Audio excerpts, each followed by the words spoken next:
So I mentioned 300 partner agencies, and we don't have any picking up now. But if you're running a church pantry or a soup kitchen within 35-ish miles of this food bank, we have an online inventory system. So you'll go online and you'll select what you want to pick up.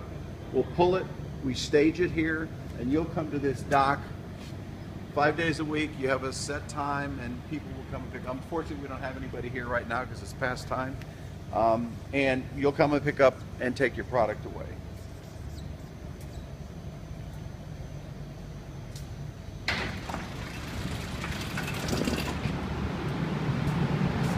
This is our refrigerator, and the stuff that's here from that yellow tape here, this is what we call shop floor. We get stuff that comes in. We don't know what we're going to get and when. We can't put it into inventory because it's stuff that might go back. So if you're a partner agency and you come pick up your order, you're free to come here and take as much of this as you want away that day.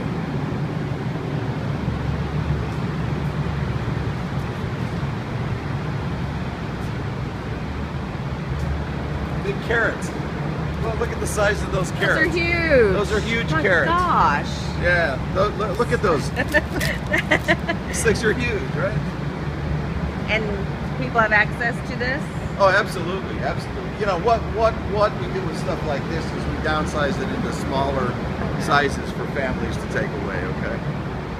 And it's so important to have the fresh fruit. What's that? The produce.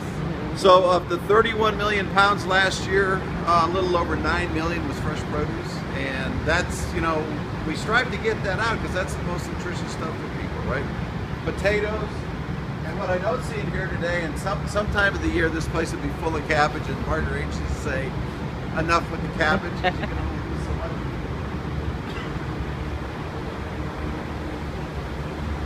I had a hard time finding cabbage come New Year's Day, though.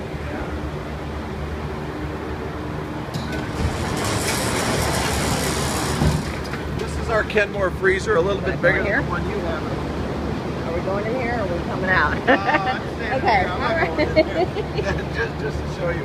And what's interesting, you would look at this and say, man, that's a big freezer. And I would say to you, it's not near enough space. Between this space and that space, it's about 7,000 square feet. This whole building is 60. We're building a new food bank, and we hope we're going to break ground in about 3 months. The new food bank will be a little bit bigger than 2 times this size, but we're going to increase cooler and freezer by a factor of 5 because it's critically important for us. If you're a partner agency that's more than 35 miles away, we deliver. Not to your agency specifically, but we'll go to, for instance, if we go to Marble Falls, we'll go to Walmart parking lot, agencies will meet our truck there. So everything that's staged here is ready to go out tomorrow. So this is going to go. Well, this is actually for a mobile food pantry tomorrow up in Lott. This is going to Copper's Cove tomorrow to Holy Family SBDP. So everything that's staged here is going to go on our trucks and be rolling out of here at 4 or 5 in the morning. What do we got here? Christmas sweets? Looks that way, yeah. A little bit later, a little bit, or a lot early. One, I don't know which. So this is the warehouse where you will see all of the dry stuff, and a lot of it comes from the U.S. Department of Agriculture, as well as where we pick up from retail stores. So when you look around this place, you can see how many racks are here, how tall the racks are, how much is here. We turn it every 21 days. And you need more room. And we need more room. You can see we need more room, right? How's the capital campaign going? It's going well. We're going to make a decision in the next 10 days as to whether or not we start construction this spring. And the hope is we're finding out about a key funding sourcer tomorrow. And hopefully the news is good. But that demand is so high so that you need. We are falling about 30% short of meeting the demand in the community today. There's about 460,000 food insecure people in our 21 county service territory, and we're only getting food to about 330,000 of them at this point in time. And as we were talking about, more people are moving in. Every day. You see it on the roads. You see the traffic. A little bit. A little bit, okay. We've talked a little bit about that on KLBJ. So back here is product recovery, and we had last year 88,000 volunteer hours, and we've got a head count of about 90 people here. 88,000 hours is another 45 full-time people that are free, people that come from the community. And what happens back here is all of the food that we rescue, and we rescued 16 million pounds of food last year from retailers and distribution centers and manufacturers that otherwise would have gone in a landfill. That food is free to us, but it all has to be inspected, sorted, categorized. So everybody you see here is doing that.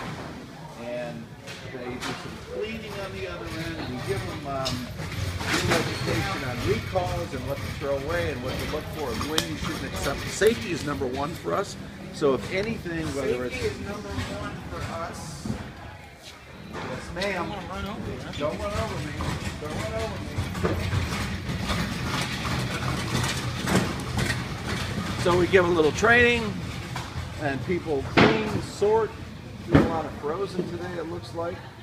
And then this stuff, when it's 6 by 6, it gets shrink wrapped, it goes out, it's put into inventory, the process goes on every day. We take volunteers from age 8 on up.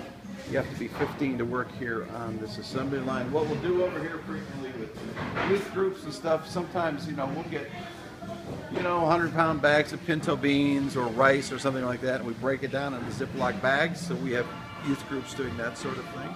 So this is where the bulk of the 88,000 hours is here. So let's go back. I don't think I can go through that. I think they're doing training.